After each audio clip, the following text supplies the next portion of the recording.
Adolf Hitler, en sus últimos años, no era el hombre que el mundo había conocido en la década de 1930.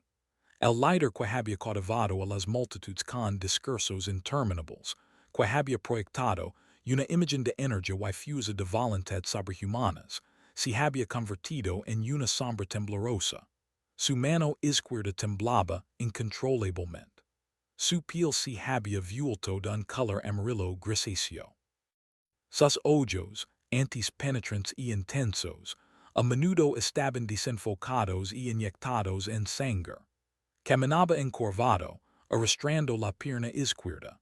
Sufría de dolor de estómago crónico, insomnio y cambios de humor extremos que desconcertaban incluso a sus colaboradores más cercanos. Lo que el mundo ignoraba era que Hitler estaba siendo medicado sistemáticamente con una asombrosa combinación de sustancias por un médico que tenía control absoluto sobre su salud. Ese médico era Theodor Morell, y las fórmulas que le administraba a diario habrían alarmado a cualquier médico legítimo. Theodor Morell no era un médico común. Nacido en 1886, había estudiado medicina y abierto una consulta en el elegante barrio berlinés de Kurim, donde trataba pacientes con diversas dolencias. Su especialidad, si es que podía llamarse así, eran los tratamientos poco convencionales y las inyecciones de vitaminas.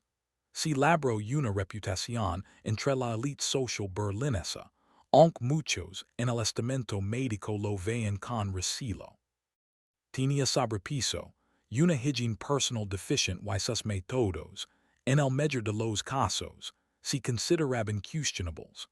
Pero en el Tercer Reich pasaba algo que importaba más que las credentials, contactos. Morell conoció a Hitler en 1936 a través de Heinrich Hoffmann, su fotógrafo personal. En aquel entonces, Hitler sufría fuertes dolores de estómago y problemas digestivos que ningún otro médico había podido resolver. Morell lo examinó y declaró con seguridad que podía curar el problema. Le recetó un tratamiento que incluía un preparado llamado Mudaflor, que contenía bacterias destinadas a mejorar la función intestinal. Ya fuera por la medicación o simplemente por casualidad, los síntomas de Hitler mejoraron. Hitler quedó impresionado y agradecido. En pocos meses, Morell se convirtió en su médico personal, cargo que ocuparía hasta sus últimos días en el búnker. Lo que comenzó como un tratamiento para problemas digestivos pronto se convirtió en algo mucho más complejo y peligroso. Morell empezó a administrar inyecciones a Hitler casi a diario. No se trataba de simples inyecciones de vitaminas, aunque Morell a menudo las describía así. Las inyecciones contenían una mezcla rotativa de vitaminas, hormonas, esteroides y otras sustancias. Hitler se convenció de que estas inyecciones le proporcionaban energía y lucidez, y comenzó a depender de ellas. Si tenía una reunión o un discurso importante, exigía una inyección con antelación. Si se sentía cansado o indispuesto, llamaba Morell. El médico siempre estaba preparado, con su maletín negro y la aguja lista. A principios de la década de 1940, la frecuencia y la variedad de medicamentos habían aumentado drásticamente. Morell llevaba un registro detallado, y esos registros, que sobrevivieron a la guerra, revelan un régimen farmacológico de una magnitud asombrosa y una composición alarmante. En un solo día, Hitler podía recibir múltiples inyecciones y tomar decenas de pastillas y comprimidos. El número exacto variaba, pero historiadores y expertos médicos que han examinado los registros de Morell estiman que Hitler consumía un promedio de 70 a 80 medicamentos y compuestos diferentes durante sus últimos años. La lista de sustancias era extraordinaria. Hitler tomaba medicamentos para sus problemas estomacales, incluyendo pastillas que contenían nu iota alfa, strychnine, y atropina en pequeñas dosis. Recibía inyecciones de testosterona que, según Morell, mejorarían su vitalidad. Recibía inyecciones de un compuesto llamado vitamina desarrollado por Morell, que contenía impedimenta. Le administraban preparados con hormonas animals extraídas de diversas glándulas. Tomaba barbitúricos para conciliar el sueño. Usaba gotas oftálmicas con una sustancia derivada de la belladona. Consumía pastillas con belladona. Recibía inyecciones de glucosa mezclada con diversas vitaminas. Las combinaciones eran infinitas y cambiaban constantemente, según la evaluación que Morell hacía del estado de Hitler. Uno de los componentes más significativos y peligrosos del tratamiento de Morell fue el uso de metanfetamina. Esta sustancia se comercializaba en Alemania bajo la marca Privatin y fue ampliamente utilizada por las fuerzas alemanas durante los primeros años de la guerra para mantener a los soldados alerta durante operaciones prolongadas. Morell comenzó a administrar a Hitler inyecciones que contenían metanfetamina, aunque lo disfrazaba llamando las inyecciones de vitaminas o tónicos energéticos. Los efectos eran inmediatos y drásticos. Hitler sentía una olada de energía, claridad mental y confianza. Podía trabajar durante horas sin fatigarse. Pero los efectos eran temporales, y al desaparecer, Hitler sufría un bajón, volviéndose irritable, deprimido y exhausto. La solución, según el método de Morell, era otra inyección. El ciclo de estimulación y bajón se convirtió en la realidad diaria de Hitler. Se despertaba sintiéndose fatal y inmediatamente recibía una inyección. En cuestión de minutos, se sentía revitalizado. Trabajaba durante la mañana, pero por la tarde los efectos se desvanecían y necesitaba otra inyección. Por la noche recibía otra dosis y luego barbitúricos para ayudarle a dormir. A la mañana siguiente, el ciclo volvía a empezar. Hitler estaba atrapado en un círculo vicioso farmacológico, dependiendo de las inyecciones de Morell para funcionar. Otros médicos de su círculo notaron lo que sucedía y se preocuparon cada vez más. Karl Brandt, su otro médico personal, estaba particularmente alarmado. Brandt era cirujano y un médico más convencional. Se dio cuenta de que los tratamientos de Morell no ayudaban a Hitler, sino que lo estaban distrayendo. Brandt intentó repetidamente convencer a Hitler de que permitiera que otros médicos lo examinaran o, al menos, de que buscara una segunda opinión sobre los tratamientos de Morell. Hitler se negó, confiaba plenamente en Morell y desestimaba cualquier crítica al médico como celos o ignorancia. La tensión entre Brandt y Morell aumentó durante los años de la guerra. Otros miembros del círculo íntimo de Hitler también expresaron su preocupación. Hermann Göring llamó abiertamente charlatán a Morell y se negó a que tratara ninguna de sus dolencias. Heinrich Himmler sospechaba de la influencia de Morell y lo mandó investigar, aunque no se llegó a ninguna conclusión porque Hitler protegió a su médico. Pero la lealtad de Hitler hacia Morell era absoluta. En su opinión, Morell era el único médico que comprendía su enfermedad y podía mantenerlo con vida. El deterioro físico se aceleró drásticamente después de 1943. El temblor en las manos de Hitler, que apenas se había notado en años anteriores, se agravó. Tenía dificultades para escribir y a menudo tenía que sujetarse la mano izquierda con la derecha. Su postura empeoró y empezó a arrastrar los pies. Su piel adquirió un tono enfermizo. Sufría de fatiga crónica a pesar de los estimulantes. Su memoria se volvió inestable. Su estado de ánimo oscilaba violentamente entre la euforia y la depresión profunda. Envejeció rápidamente, aparentando mucha más edad de la que tenía.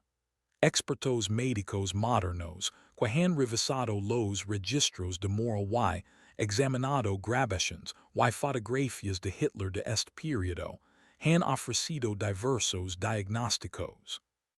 El temblor y los problemas de movimiento sugieren la enfermedad de Parkinson, Aunque algunos creen que los síntomas fueron causados o agravados por los medicamentos, en lugar de tratarse de una afección independiente. La combinación de estimulantes, sedantes, hormonas y otras sustancias habría generado una carga tóxica en el organismo de Hitler. La metanfetamina por sí sola habría provocado numerosos problemas de salud con su uso prolongado, incluyendo estrés cardiovascular, efectos psicológicos y deterioro físico. Una de las sustancias más controvertidas en el arsenal de Morell era una preparación que él llamaba vitamol forte. Se trataba de una solución inyectable que Morell afirmaba era una mezcla de vitaminas y glucosa. El análisis de la fórmula muestra que contenía no solo vitaminas, sino también metanfetamina y posiblemente otros estimulantes. Hitler recibía esta inyección con frecuencia, a veces varias veces al día.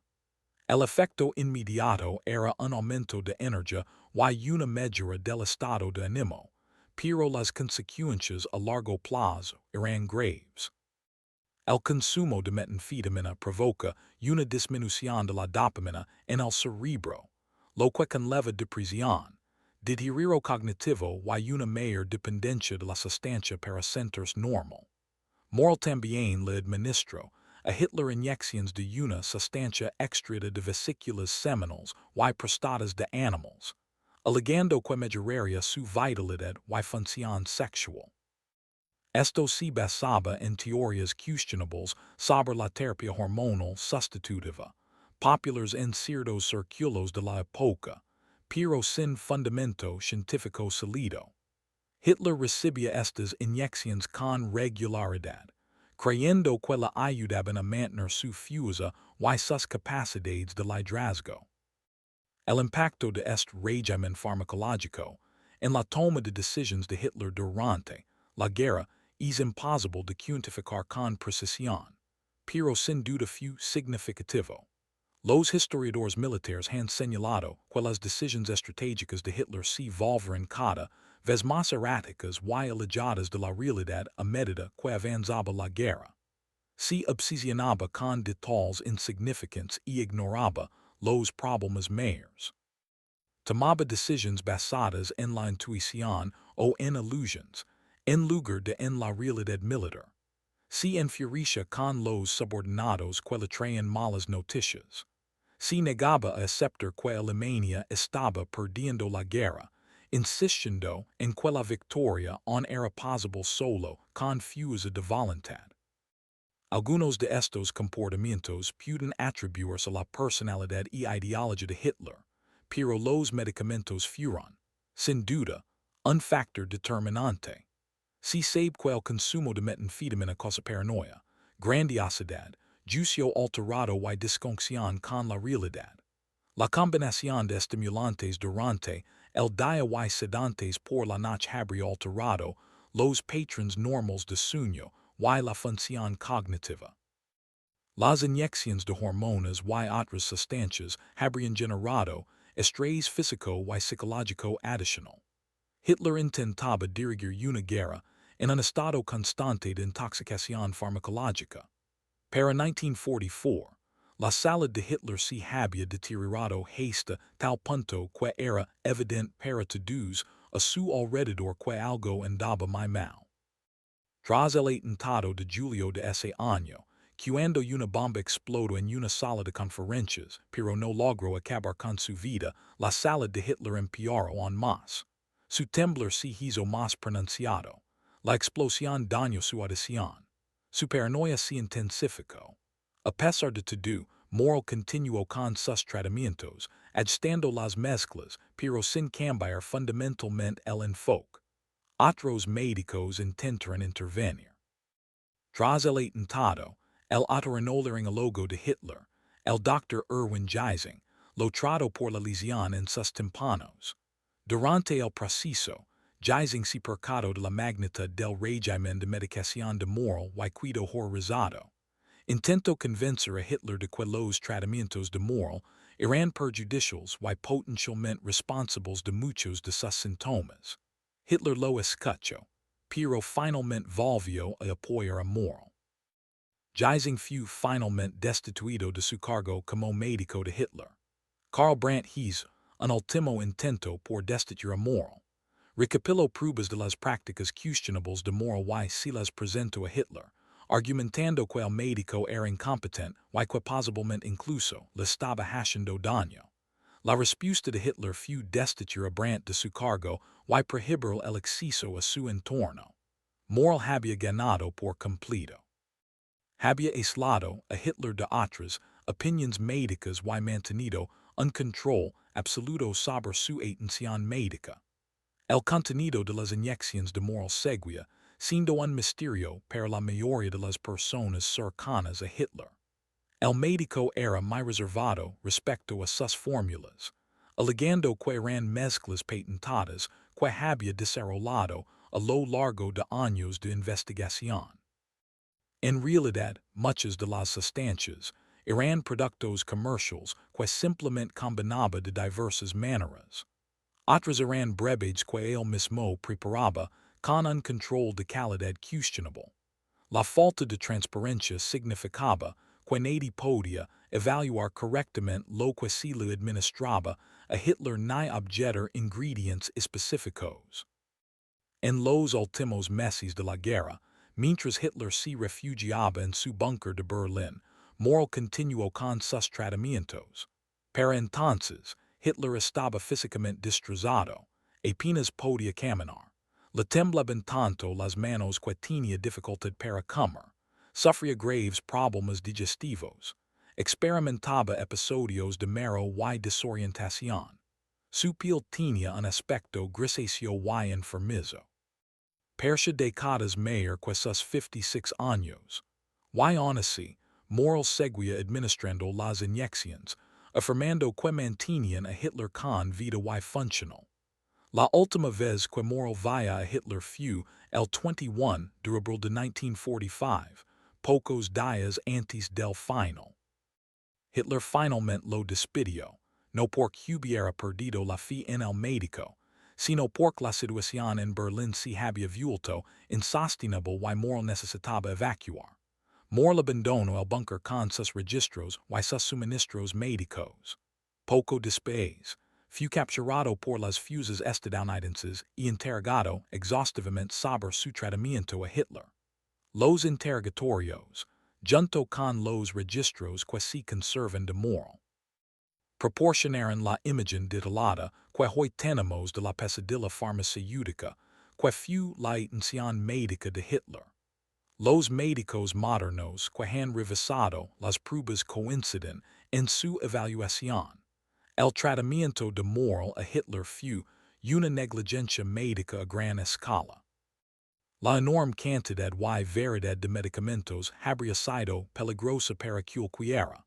La combinación de estimulantes y sedantes, las inyecciones hormonales de dudosa eficacia y con importantes efectos secundarios, el uso de sustancias con compuestos potencialmente tóxicos.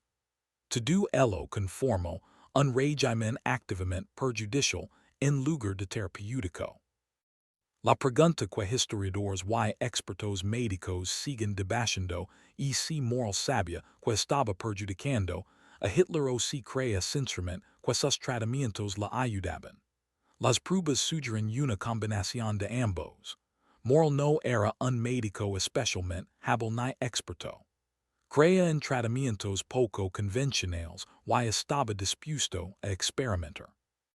También le motivaban el prestigio y los beneficios económicos de ser el médico personal de Hitler. Aprovechó su relación con Hitler para comercializar diversos productos farmacéuticos y se enriqueció gracias a ello. Al mismo tiempo, Morell debió de notar que la salud de Hitler se deterioraba a pesar de, o quizás debido a sus tratamientos. Sin embargo, nunca modificó su enfoque fundamental. Continuó añadiendo más medicamentos, más inyecciones, más tratamientos. Tal vez no podía admitir que sus métodos no funcionaban. Tal vez temía las consecuencias de contar la verdad a Hitler. Tal vez, simplemente, no sabía qué más hacer. que el squiera que fueron sus motivaciones, el resultado fue el mismo, el diario farmacológico sistemático de su paciente.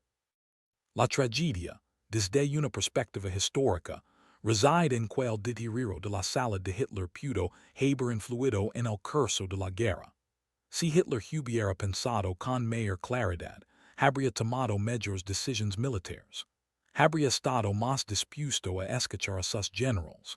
Habría buscado antes una solución negociada a la guerra. Son preguntas sin respuesta, pero que atormentan la historia. El hombre que tomaba decisiones de vida o muerte para millones de personas, lo hacha bajo los efectos de una peligrosa combinación de medicamentos, que nublaban su juicio y lo desconectaban de la realidad. Tras la guerra, Morell nunca fue juzgado por su tratamiento a Hitler. Fue interrogado, pero no se le imputó ningún delito. Regresó a su consulta médica, pero nunca recuperó la notoriedad de la que había gozado durante la guerra.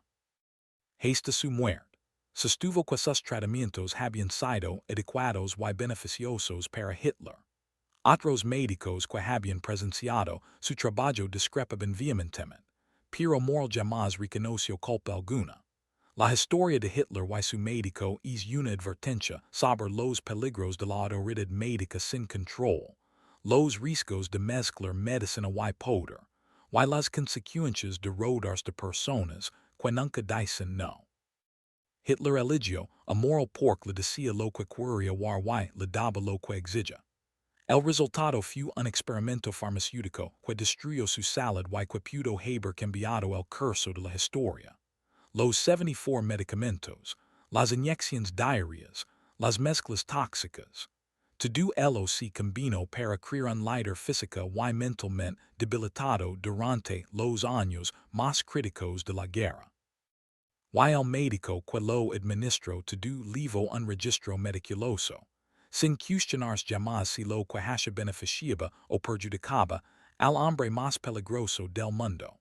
La historia de Hitler y su médico es una advertencia sobre los peligros de la autoridad médica sin control, los riesgos de mezclar medicina y poder, y las consecuencias de rodearse de personas que nunca dicen no. Hitler eligió a Morell porque le decía lo que quería y le daba lo que exigía. El resultado fue un experimento farmacéutico que destruyó su salud y que pudo haber cambiado el curso de la historia.